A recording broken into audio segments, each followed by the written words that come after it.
NCERT class 10th geography chapter 2 forest and wildlife రిసోర్సెస్లో ఇప్పుడు మనము conservation of forest and wildlife in India, భారతదేశంలోని అడవులు మరియు వన్యప్రాణుల యొక్క పరిరక్షణ లేదా సంరక్షణ గురించి ఇప్పుడు తెలుసుకుందాము. అయితే మనము ఇప్పటి వరకు ఈ forest and wildlife resources యొక్క పార్ట్ 1 చూసాము. పార్ట్ 1లో మనము ఇంట్రడక్షన్ చూసాము, అసలు forest and wildlife resources ఏంటి అనేది తెలుసుకున్నాము, బయోడైవర్సిటీ అంటే ఏంటో తెలుసుకున్నాము. అలాగే IUCN ప్రకారము ఈ స్పీషీస్ని ఎలా క్లాసిఫై చేశారు, classification of species according to international union for conservation of nature and natural రిసోర్సెస్లో అవేంటి అని తెలుసుకున్నాము. ఎండేంజర్డ్ స్పీషీస్ అంటే ఏంటి, నార్మల్ స్పీషీస్ అంటే ఏంటి, రేర్ స్పీషీస్ అంటే ఏంటి, ఎండమిక్ స్పీషీస్ అంటే ఏంటి అనేది తెలుసుకున్నాము. అలాగే ఫ్లోరా ఇంకా ఫానా డిప్లేట్ అవ్వటానికి ఈ జంతుజాలము మరియు వృక్షజాలము తరిగిపోవటానికి గల కారణాలు ఏంటి అనేది తెలుసుకున్నాము. అలాగే భారతదేశం యొక్క వైవిధ్యము డిక్లైన్ అవ్వటానికి గల కారణాలు ఏంటి అనేది తెలుసుకున్నాము. అలాగే effects of destruction of forest and wild life గురించి మనము తెలుసుకున్నాము. ఫస్ట్ పార్ట్లో ఎవరైనా చూడని వాళ్ళు ఉంటే ఒకసారి చూడండి.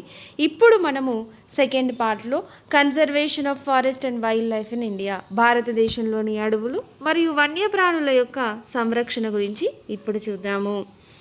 Conservation in the background of rapid decline in wildlife population and forestry has become essential.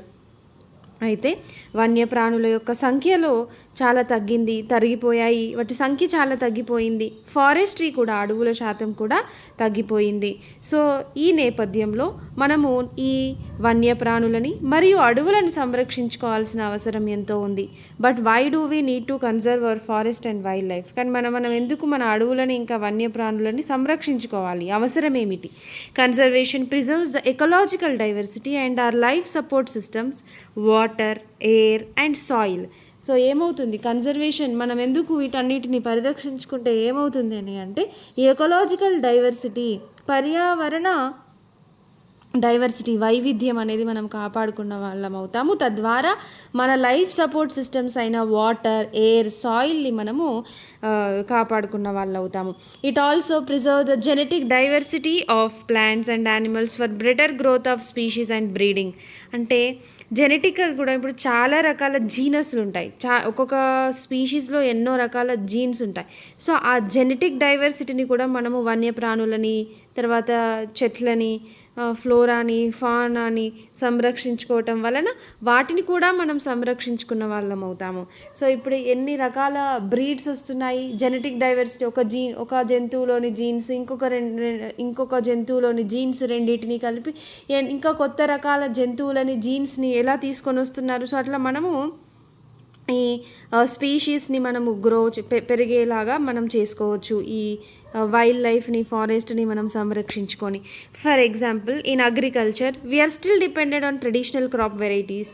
మన ట్రెడిషనల్ క్రాప్ వెరైటీస్ పైనే మనం అగ్రికల్చర్లో డిపెండ్ అవుతున్నాం. గోధుమలు అయితేనేమి, రైస్ అయితేనేమి, కందులు అయితేనేమి, ఇవన్నీ మనం ఇంకా డిపెండ్ అవుతున్నాం. మనం ఇప్పుడు వీటిని కాపాడలేదు అనుకోండి, నెక్స్ట్ జనరేషన్ వాళ్ళు ఏం తింటారు? సో మనం వీటిని సంరక్షించుకోవాలి. లేదంటే మన పూర్వీకులు దీన్ని కాపాడలేదు అనుకోండి, మనం ఇప్పుడు ఏం తినేవాళ్ళము? సో మనం అన్నీ కూడా ఈ ఫారెస్ట్రీని, వైల్డ్ లైఫ్ని అన్నిటిని కూడా మనం కాపాడుకోవాల్సిన అవసరం ఎంతో ఉంది. అలాగే అక్వాటిక్ బయోడైవర్సిటీని కూడా కాపాడుకోవడానికి ఫిషరీస్ అనేవి కూడా చాలా ఇంపార్టెంట్. వాటిని కూడా మనము ఈ బయోడైవర్సిటీని, మన ఎకాలజీ, మన ఎన్విరాన్మెంట్, మన కోసం వీటన్నిటిని మనం సంరక్షించుకోవాల్సిన అవసరము ఎంతో ఉంది. మరి గవర్నమెంట్ ఎలాంటి స్టెప్స్ తీసుకుంది వీటన్నిటిని పరిరక్షించుకోవటానికి అనేది ఇప్పుడు చూద్దాము. In the 1960s and 1917, conservationists demanded a national wildlife protection program. So conservationist వాళ్ళు ఒక డిమాండ్ చేశారు, ఇట్లా మనం పరిరక్షించుకోవటం అంత ఈజీయేనా, లేదు దీన్ని చట్ట ప్రకారం చేసుకోవాలి, ఒక ప్రోగ్రామ్ని తీసుకొని రావాలి, ఒక ఆర్డర్లో మనము పరిరక్షించుకోవాలి, దీన్ని చట్టం చేయాలి, లీగల్గా దీన్ని ఎన్ఫోర్సిబుల్ చేయాలి అని చెప్పి వాళ్ళు డిమాండ్ చేయటం జరిగింది. So the Indian wild life protection act was implemented in 1972 with various provisions for protecting habitats.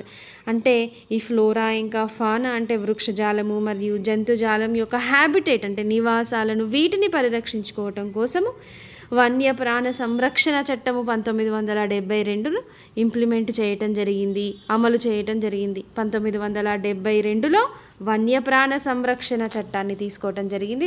దాంట్లో చాలా ప్రొవిజన్స్ని తీసుకురావటం జరిగింది. దాంట్లో ఉన్న ప్రొవిజన్స్ ఏంటి అనేది ఇప్పుడు చూద్దాము. And all India list of protected species was also published. అంటే భారతదేశంలో ఏవైతే మనము స్పీషీస్ని మనం ప్రొటెక్ట్ చేయాలనుకుంటున్నామో, ఏ జాతుల జంతువులని మనం ప్రొటెక్ట్ చేయాలనుకుంటున్నామో వాటన్నిటినీ కూడా ఒక లిస్ట్ చేసి ఆల్ ఇండియా లిస్ట్ చేసి పబ్లిష్ చేయటం జరిగింది. The thrust of the program was towards protecting the remaining population of certain endangered species by banning hunting, giving legal protection to their habitats and restricting trade in wildlife.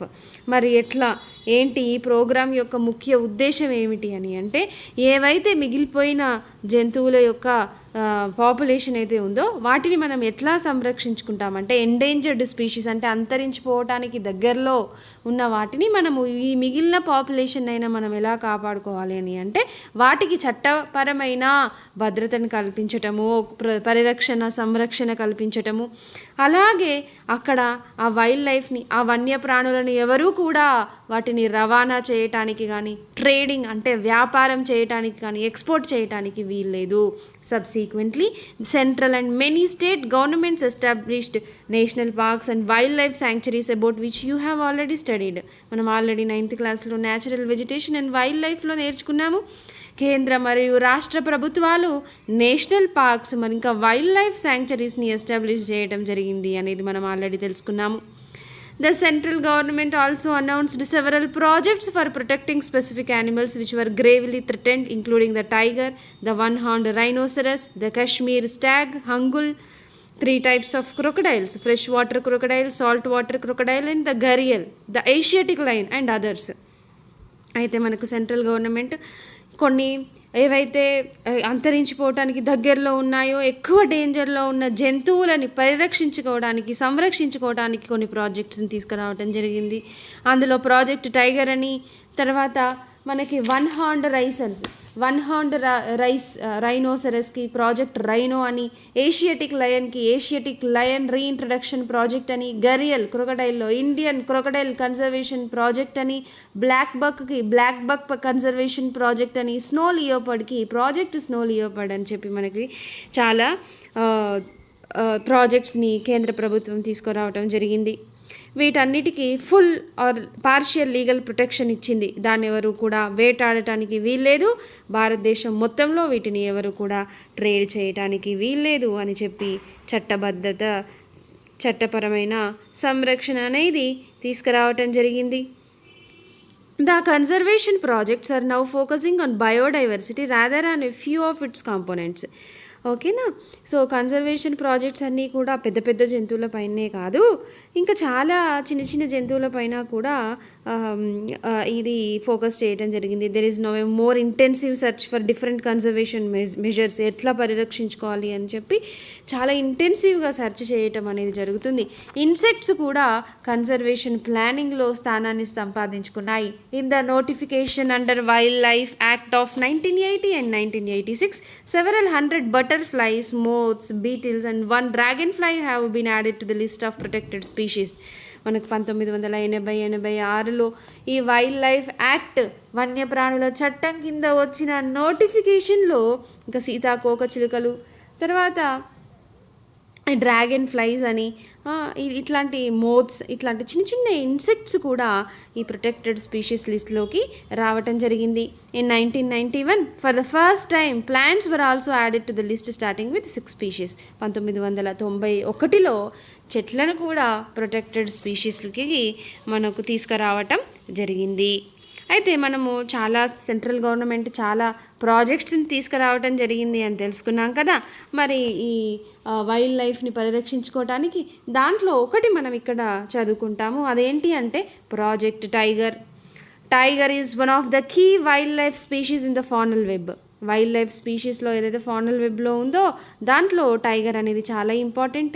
In 1973 the authorities realised that the tiger population has dwindled to 1827 from an estimated 50,000 at the turn of the century. ఒక దశాబ్ద కాలంలో 55,000 పులుల సంఖ్య నుంచి 1,827 వరకు వీటి యొక్క సంఖ్య అనేది, పులుల యొక్క సంఖ్య అనేది పడిపోయింది. మరి ఏంటి reasons behind the decline of tiger population పడిపోవటానికి గల కారణాలు ఏంటి అనేది ఇప్పుడు చూద్దాము. The major threats to tiger population are numerous, ఎన్నో ఉన్నాయి. పోచింగ్ ఫర్ ట్రేడ్, ఈ పులిని వేటాడి చంపేసి వాటిని ట్రేడ్ చేయటం, వ్యాపారం చేసుకోవటం, వాటి యొక్క దంతాలని, చర్మాన్ని, వాటి యొక్క వివిధ రకాలమైన భాగాలని వివిధ రకాలుగా కమర్షియల్గా వాడుకోవటం జరుగుతుంది. సో అందుకు టైగర్ పాపులేషన్ అనేది పడిపోతుంది. షరింకింగ్ హ్యాబిటేట్, వాటి యొక్క నివాసం అనేది తగ్గిపోతుంది. ఇప్పుడు అడవులను మనం కట్ చేసుకుంటూ వస్తున్నామని అంటే వాటి యొక్క సహజ నివాసమైన అడవి అనేది చాలా తగ్గిపోతూ వస్తుంది, కాబట్టి పులుల యొక్క సంఖ్య పడిపోతుంది. Depletion of pray base species, అయితే ఏవైతే ఇప్పుడు మనము ఈ పులులు వేటాడి తింటాయో వాటి యొక్క ఆహారంగా ఉన్న జంతువులు కూడా తగ్గిపోవటం వలన కూడా మనకి ఈ టైగర్స్ అనేవి సంఖ్య పడిపోయింది. హ్యూమన్ పాపులేషన్ పెరగటం వలన కూడా వాటి యొక్క సంఖ్య అనేది పడిపోయింది. The trade of tiger skins and the use of there bones in traditional medicine especially in the Asian countries left the tiger population and the verge of extension. వీటి యొక్క స్కిన్స్ని, వాటి యొక్క చర్మాన్ని యూజ్ చేయటము, వాటి యొక్క బొక్కలని చాలా ట్రెడిషనల్ మెడిసిన్స్లో వాడటం వలన ఏషియన్ కంట్రీస్లో స్పెషల్గా ఇవి అంతరించిపోవటానికి సమీపంలో ఉన్నాయి. Since India and Nepal provide habitat to about 2/3 of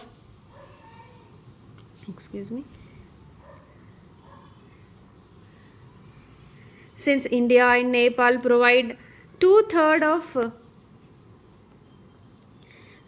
of the surviving tiger population in the world, these two nations became prime targets for poaching and illegal trading. ఇండియాలో ఇంకా నేపాల్లో 2/3కి సర్వైవింగ్ టైగర్ పాపులేషన్కి నివాసంగా ఈ ఇండియా ఇంకా నేపాల్ ఉంది, కాబట్టి ఈ రెండు కంట్రీస్ కూడా పోచింగ్కి ఇంకా ఇల్లీగల్ ట్రేడింగ్కి ఇది టార్గెట్గా ఉంది.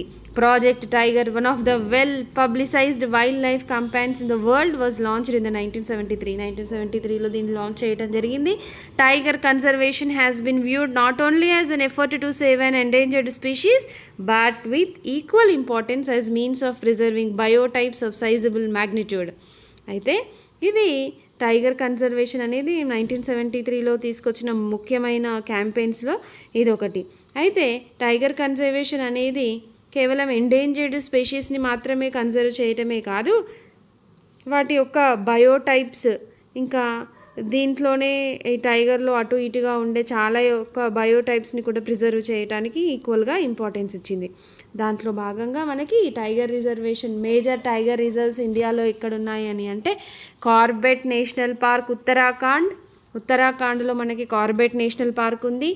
వెస్ట్ బెంగాల్లో Sundarbans national park in west Bengal. Next మధ్యప్రదేశ్లో మనకి Bandhavgarh national park in Madhya Pradesh. Sariska wildlife sanctuary in Rajasthan. Manas tiger reserve in Assam and Periyar tiger reserve in Kerala are some of the tiger reserves of in India. ఒకసారి మళ్ళీ major tiger reserves in India ఒకసారి చెప్తారా? ఉత్తరాఖండ్లో ఉన్న Corbett national park, west బెంగాల్లో ఉన్న Sundarban national park, Manas tiger reserve in Assam, Sariska wildlife sanctuary in Rajasthan, Bandhavgarh national park in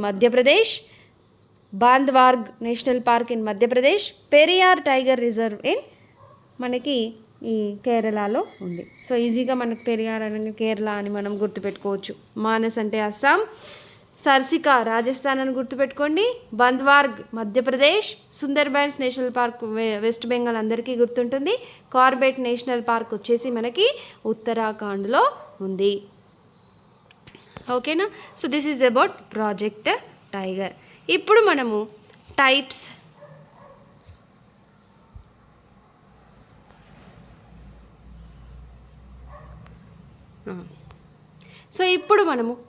and distribution of forest and wildlife resources. అయితే types ఎట్లాంటి types of forest wildlife resources అనేవి ఉన్నాయి అనేది ఇప్పుడు చూద్దాం.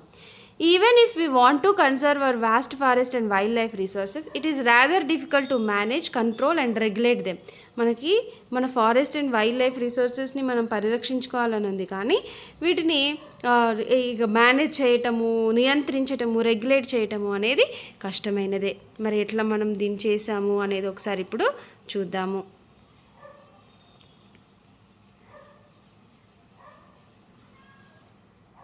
So వీటిని మనం ఎట్లా, in India much of its forest and wildlife resources are either owned or managed by the government through the forest department or other government departments. మనము వీటిని మేనేజ్ చేయటము, రెగ్యులేట్ చేయటము, కంట్రోల్ చేయటము అనేది చాలా కష్టము. ఫారెస్ట్ని ఇంకా వైల్డ్ లైఫ్ రిసోర్సెస్ని అంత ఈజీ పనేమి కాదు. ప్రైవేట్ వ్యక్తుల చేతిలో చేస్తే ఇల్లీగల్గా మొత్తం దోచేస్తారు. అంటే మన గవర్నమెంట్ చేతుల్లోనే ఉండాలి. So forest and wildlife resources అన్నింటినీ కూడా ప్రభుత్వమే, ఫారెస్ట్ డిపార్ట్మెంట్ లేక ఇంకా అదర్ గవర్నమెంట్ డిపార్ట్మెంట్స్ ద్వారా వీటిని మేనేజ్ చేయడం జరుగుతుంది. These are classified under the following categories. First one వచ్చేసి రిజర్వ్డ్ ఫారెస్ట్, సెకండ్ వన్ వచ్చేసి ప్రొటెక్టెడ్ ఫారెస్ట్, థర్డ్ వన్ వచ్చేసి unclassed forest. Reserved forest, protected forest and unclassed forest. First reserved forest గురించి చూద్దాము. More than half of the total forest land has been declared reserved forest. మన భారతదేశంలో చూసుకుంటే మొత్తం ఫారెస్ట్లో half కన్నా, సగానికన్నా ఎక్కువ కూడా రిజర్వ్డ్ ఫారెస్ట్గా డిక్లేర్ చేశారు. Reserved forest are regarded as the most valuable as far as the conservation of forest and wildlife resources are concerned. ఈ రిజర్వ్డ్ ఫారెస్ట్ అనేవి చాలా చాలా వాల్యుబుల్ అనమాట conservation of forest and wildlife రిసోర్సెస్కి సంబంధించి. అయితే ఈ రిజర్వ్డ్ ఫారెస్ట్లో మనం చూసుకుంటే ఇది గవర్నమెంట్ ఓన్ చేస్తుంది. Human activities are not allowed in this forest. Human activities ఏవి కూడా ఈ ఫారెస్ట్లో, మానవ కార్యకలాపాలన్నీ కూడా ఇక్కడ ఏవి చేయకూడదు. Consider to be the most valuable forest area. ఇవి ఎక్కడున్నాయి ఎక్కువగా అనంటే present in Jammu Kashmir, West Bengal, Maharashtra and Uttarakhand. Next protected forest. Protect forest వచ్చేసి almost 1/3 of the total forest area is protected forest. 1/3 చూసుకుంటే మనకి ప్రొటెక్టెడ్ ఫారెస్టే ఉన్నాయి ఫారెస్ట్ డిపార్ట్మెంట్ డిక్లేర్ చేసిన ప్రకారం. This forest land are protected from any other depletion. దీన్ని ఎలా కూడా దీన్ని తరిగిపోయేలా డిప్లేట్ చేయడానికి వీలు లేకుండా ప్రొటెక్ట్ చేయడం జరిగింది. ప్రభుత్వమే ఓన్ చేస్తుంది.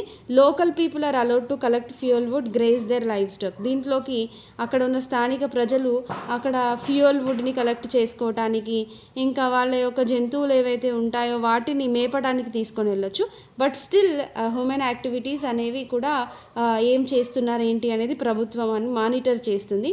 These are found large scale in 1/3 of total forest area in India covered with protected forest. Next unclassed forest చూసుకుంటే these are other forest and waste lands belonging to both government and private individuals and communities. Unclassed forest వచ్చేసి మనం చూసుకుంటే ఇవి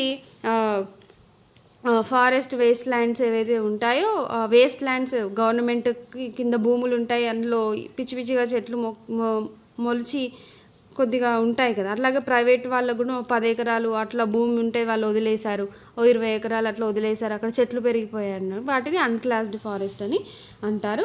so private as well as government agencies దీన్ని manage చేస్తారు. అన్ని human activities ఇక్కడ అలో అయ్యి ఉన్నాయి. They also consist of waste lands కూడా దీంట్లో ఉంటాయి. దీంట్లో ఎక్కువగా ఇవి మన భారతదేశంలో గుజరాత్లో కొన్ని భాగాలలో, అలాగే మనకి నార్త్ ఈస్ట్ స్టేట్స్లో అలా మనకి ఉంటాయి. అయితే నెక్స్ట్ మనం చూసుకుంటే పర్మనెంట్ ఫారెస్ట్ ఉంటాయి. Reserved and protected forest are also refer to as permanent forest estates maintained for the purpose of producing timber and other forest produce and for protective reasons. మనకు చూసుకుంటే ఈ రిజర్వ్డ్ ఫారెస్ట్ ఇంకా protected forest ఇవి రెండు కూడా permanent forest ఎస్టేట్స్గా మనం maintain చేస్తున్నాము. Timber ఏదంటే కలప, మనకి ఫర్నిచర్ చేసుకోవడానికి ఇట్లా ఉపయోగపడే కలపని ప్రొడ్యూస్ చేయడానికి ఇవి దీంట్లో యూజ్ చేస్తున్నాము. Madhya Pradesh has the large area under permanent forest constituting 75% of its total forest area. మధ్యప్రదేశ్లో వాటికి దాంట్లో ఉన్న ఫారెస్ట్ ఏరియాలో 75% పర్మనెంట్ ఫారెస్టే ఉన్నాయి. Jammu and Kashmir, Andhra Pradesh, Uttarakhand, Kerala, Tamil Nadu, West Bengal and Maharashtra have large percentages of reserved forest of its total forest area. Total forest ఏరియాలో మనకు చూసుకుంటే దీంట్లో మన కేరళలో ఎక్కువగా ఉన్నాయి. ఏంటివి అవి? Reserved forest. తర్వాత Bihar, Haryana, Punjab, Himachal Pradesh, Odisha, Rajasthan have a bulk of under protected forest. Protected forest వచ్చేసి మనకి బీహార్, హర్యానా ఉన్నాయి. తర్వాత all north eastern states and parts of Gujarat have a very high percentages of their forest are unclassed forest managed by local communities వాటిని maintain చేస్తూ ఉంటారు. So this is about protected, reserved and unclassed forest. Next community and conservation. అంటే ఇప్పటి వరకు మనం చూసాము community and conservation అంటే ఏంటో ఇప్పుడు తెలుసుకుందాము. ఇప్పటి వరకు మనము ఈ ఫారెస్ట్లన్నిటినీ కూడా, వైల్డ్ లైఫ్ రిసోర్సెస్ అన్నిటినీ కూడా ప్రభుత్వం మాత్రమే మెయింటైన్ చేస్తుంది అనేది మనము తెలుసుకున్నాము. అయితే ప్రభుత్వమే కాకుండా కమ్యూనిటీస్ కూడా, కొంతమంది ప్రజలు, ఒక గ్రూప్ ఆఫ్ పీపుల్ వాళ్ళందరూ వచ్చి కూడా వాళ్ళ యొక్క వైల్డ్ లైఫ్ని, తర్వాత ఫారెస్ట్ని వాళ్ళు పరిరక్షించుకుంటారనమాట. సో అవేంటి అనేది చూద్దాము. So how government and communities protect చేస్తాయి ఫారెస్ట్ అండ్ వైల్డ్ లైఫ్ని చూద్దాము. So communities took major steps for conservation. ప్రతిసారి మనకి గవర్నమెంటే చేయాలని లేదు. కొన్నిసార్లు మనకి ఈ కమ్యూనిటీసే ఒక్కొక్కసారి గవర్నమెంట్నే వీళ్ళు అలో చెయ్యరు, గవర్నమెంట్నే వీళ్ళు వాళ్ళ యొక్క చుట్టుపక్కల పరిసరాల్లో ఉన్న చెట్లను నరకటానికి వీలు లేదు అని వాళ్ళు ఉద్యమాలు చేసిన సంఘటనలు ఎన్నో ఉన్నాయి. సో అట్లా కమ్యూనిటీస్ ఎట్లా వాళ్ళ ఫారెస్ట్ని, వైల్డ్ లైఫ్ రిసోర్సెస్ని ఎట్లా ప్రొటెక్ట్ చేసుకుంటారో అనేది ఇప్పుడు చూద్దాము. Conservation strategies are not new in our country. మన దేశంలో పరిరక్షించడానికి, మనము సంరక్షించుకోవటానికి వ్యూహాలు అనేవి మనకేమీ కొత్త కాదు. We often ignore that in India forest are also home to some of the traditional communities. మనం ఎప్పుడూ కూడా ఫారెస్ట్, అడవులు అనగానే అందులో అడవులో ఉన్న వృక్ష సంపదని, అలాగే అందులో ఉన్న వన్యప్రాణులని, వీటిని మాత్రమే మనము జంతుజాలాన్ని, వృక్షజాలాన్నే మనము దృష్టిలో పెట్టుకుంటాము. కానీ ఈ ఫారెస్ట్లో ఎంతో సాంప్రదాయమైన కమ్యూనిటీస్ దీంట్లో ఉన్నారు, ఎంతోమంది group of people like tribes ఉన్నారు ఈ ఫారెస్ట్లో అనేది మనం మర్చిపోతూ ఉంటాం. In some areas of India local communities are struggling to conserve this habitat along with the government officials, recognising that only this will secure their own long term livelihood. అయితే ఎంతోమంది communities, tribal communities కావచ్చు, tribes కావచ్చు, వీళ్ళు ఈ forest పైన depend అయ్యి బతికే వాళ్ళు, వాళ్ళ జీవన ఉపాధి ఫారెస్ట్ నుంచి తీసుకునే వాళ్ళు ఎంతోమంది ఉన్నారు. కాబట్టి వాళ్ళ యొక్క ఫారెస్ట్ని, వాళ్ళ దగ్గర ఉన్న రిసోర్సెస్ని, ఈ వైల్డ్ లైఫ్ రిసోర్సెస్ని కాపాడుకోవటానికి ప్రభుత్వ అధికారులతో పాటు ఈ లోకల్ కమ్యూనిటీస్ కూడా స్ట్రగుల్ చేస్తున్నారు, వాళ్ళు కూడా పోరాటం చేస్తున్నారు. ఎందుకంటే వాళ్ళ యొక్క జీవన ఉపాధి ఫారెస్ట్ పైన ఆధారపడి ఉంది. For example, in Sarsika Tiger Reserve, Rajasthan villagers have fought against mining by citing the Wildlife Protection Act. అయితే రాజస్థాన్లోని సర్సికా టైగర్ రిజర్వ్ అని మనం తెలుసుకున్నాం కదా. సర్సికా టైగర్ రిజర్వ్స్లో విలేజర్స్ అక్కడ ఉన్న గ్రామస్తులు అక్కడ మైనింగ్ చేయటానికి వీల్లేదు. ఇదిగో చూడండి, వైల్డ్ లైఫ్ ప్రొటెక్షన్ యాక్ట్, వన్యప్రాణుల సంరక్షణ చట్టం 1972 ప్రకారము ఇక్కడ ఉన్న స్పీషీస్ని మేము ప్రొటెక్ట్ చేసుకోవడనే ఒకటి చట్టపరంగా ఉంది. సో దీన్ని ముందట పెట్టి వాళ్ళు పోరాటం చేశారు, అక్కడ మైనింగ్ చేయడానికి వీల్లేదు అని. In many areas villagers themselves are protecting their habitat and rejecting government involvement. చాలా ప్రాంతాలలో చూసుకుంటే విలేజర్స్, గ్రామస్తులు వాళ్ళంతటా వాళ్ళ యొక్క సహజమైన నివాసాలని ప్రొటెక్ట్ చేశారు. గవర్నమెంట్ ఇన్వాల్వ్మెంట్, మీ యొక్క ఇన్వాల్వ్మెంట్ ఏం అవసరం లేదు, మేము మా యొక్క పరిసరాలను, మా యొక్క అడవులని, మా యొక్క వనరులని మేము ప్రొటెక్ట్ చేసుకుంటాము, నమస్తే వెళ్ళిపోండి అని వాళ్ళు రిజెక్ట్ చేసిన సంఘటనలు ఎన్నో, ఇంకెన్నెన్నో. The inhabitants of 5 villages in the Alwar district of Rajasthan have declared 1,200 hectares of forest as the Bhairodev Dakav Sonchuri. So ఇక్కడికి రండి, మళ్ళీ చదువుదాము. The inhabitants of 5 villages in the Alwar district of Rajasthan. రాజస్థాన్లోని అల్వార్ జిల్లాలోని 5 గ్రామాల ప్రజలు 1200 హెక్టార్ల ఫారెస్ట్ని, అడవిని వాళ్ళే పేరిచ్చుకున్నారు. ఏమని? భైరోదేవ్ దాకవ్ సంచూరి. భైరోదేవ్ దాకవ్ సంచోరి అని పేరిచ్చుకొని declaring their own set of rules and regulations which do not allow hunting and protecting the wildlife against any outside encroachments. అంటే వాళ్ళ యొక్క రూల్స్ అండ్ రెగ్యులేషన్స్, నియమాలు, నిబంధనలు అనేవి వాళ్ళే సెట్ చేసుకున్నారు.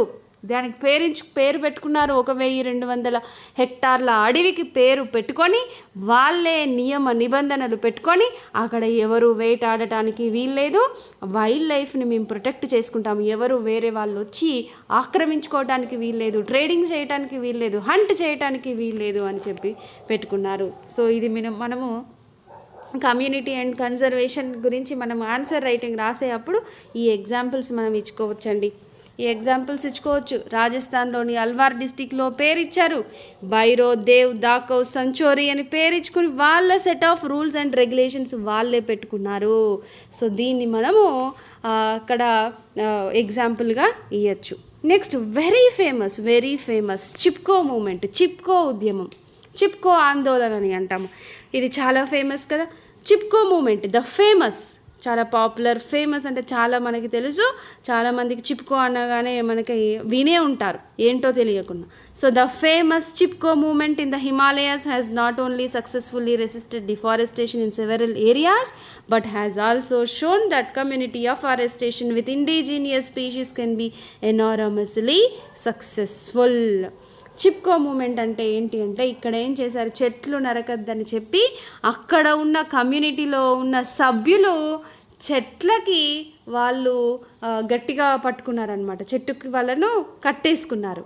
అంటే దాని ఉద్దేశం ఏంటి, చెట్లను నరికే ముందు మమ్మల్ని నరకండి, మీరు మమ్మల్ని నరికిన తర్వాత మా ప్రాణాలు తీసిన తర్వాత మమ్మల్ని నరికేసిన తర్వాత చెట్లను నరకండి అని చెప్పి వాళ్ళ నిరసనని వ్యక్తం చేసి ఉద్యమం చేశారు. So the famous Chipko movement అనేది డిఫారెస్టేషన్ని, అంటే అక్కడ చెట్లను నరకడానికి లేదు హిమాలయాస్లో అని చెప్పి వాళ్ళు రెసిస్ట్ చేశారు, దాంట్లో సక్సెస్ అయ్యారు. అలాగే ఎన్నో ఇండిజీనియస్ స్పీషీస్ని వాళ్ళు, ఇంకా అఫారెస్టేషన్, ఎన్నో చెట్లని వాళ్ళు అక్కడ నాటారు. ఓకేనా. నెక్స్ట్ మనం చూసుకుంటే బీచ్ బచావో ఆందోళన్. బీచ్ బచావో ఆందోళన్ అనేది కూడా ఇంకొకటి ఎగ్జాంపుల్ మనం చెప్పుకోవచ్చు. Attempts to revive the traditional conservation methods or developing new methods for ecological farmer are now wide spread. అంటే మనకి ఏవైతే పద్ధతులు, వ్యవసాయ పద్ధతులు, పాతవి సాంప్రదాయ వ్యవసాయ పద్ధతులు, అలాగే వాటిని మనము పరిరక్షించుకోవటానికి ఇప్పుడు కొన్ని విత్తనాలు ఉన్నాయి. ఈ విత్తనాలను చాలా రకాలు ఉంటాయి. ఆ విత్తనాలను మనం ఎలా పరిరక్షించుకోవాలి, వాటికంటూ కొన్ని టెక్నిక్స్ అనేవి ఉంటాయి, కొన్ని పద్ధతులు అనేవి ఉంటాయి కదా.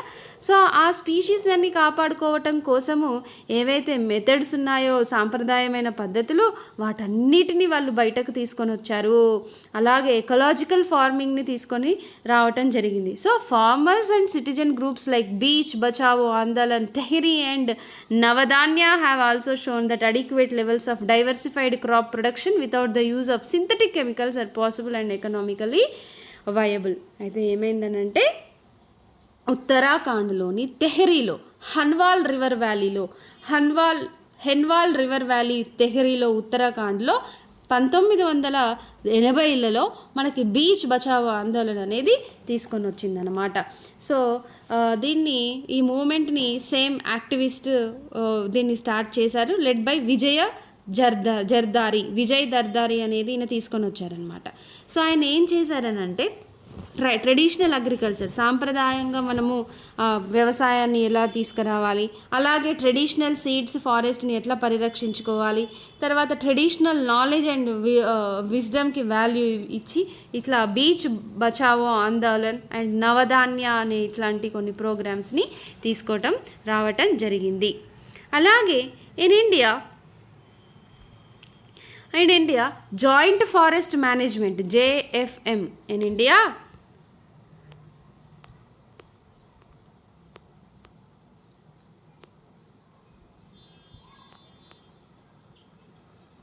ఎక్కడున్నామండి, excuse me. In India, joint forest management program furnishes a good example for involving local communities in the management and restoration of degraded forest.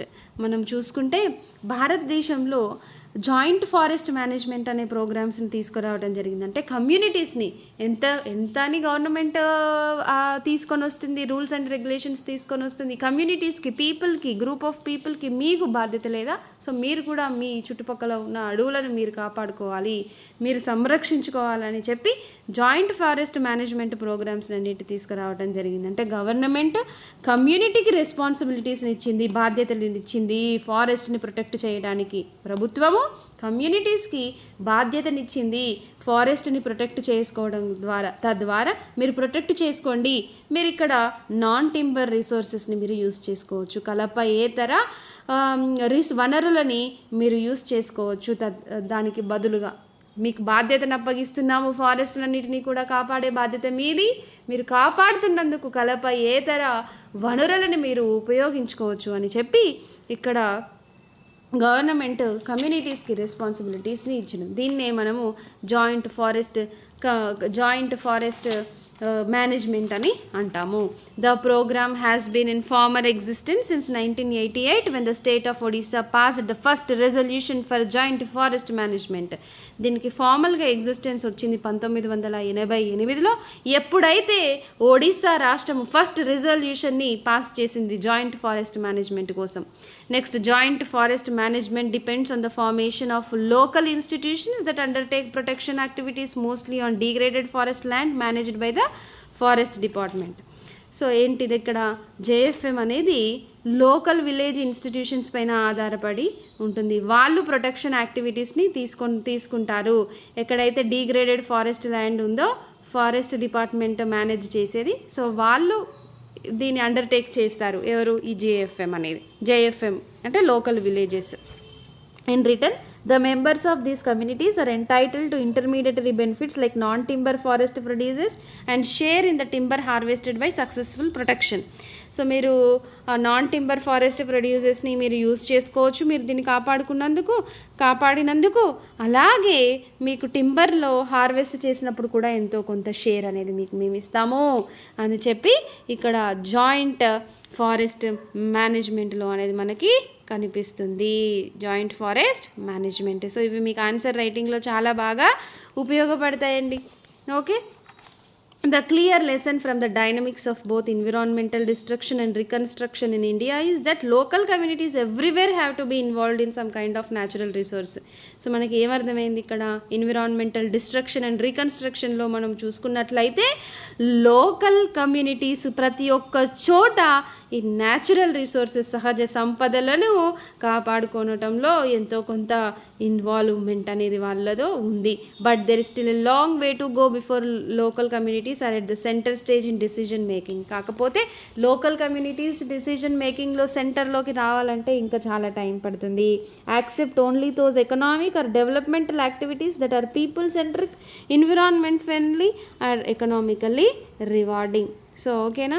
So economical developmental activities ఏవైనా మనం తీసుకుంటే అవి పీపుల్ సెంట్రిక్గా ఉండాలి, ఎన్విరాన్మెంట్ ఫ్రెండ్లీగా ఉండాలి, ఎకనామికల్గా కూడా రివార్డ్గా ఉండాలి. సో సస్టైనబుల్ డెవలప్మెంట్ అనేది మనకి అవసరము. పీపుల్ని మనం సెంటర్లో పెట్టుకోవాలి, ఎన్విరాన్మెంట్కి ఎట్లాంటి హాని జరగకూడదు, ఎకనామికల్గా కూడా మనకి ఎంతో కొంత లాభకరంగా ఉండాలి. ఓకేనా? So this is about community and conservation. Next మనం చూసుకుంటే sacred groves A wealth of divorce and rare species.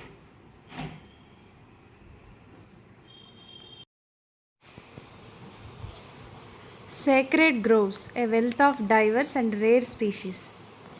Nature worship is an age-old tribal belief based on the premise that all creations of nature have to be protected.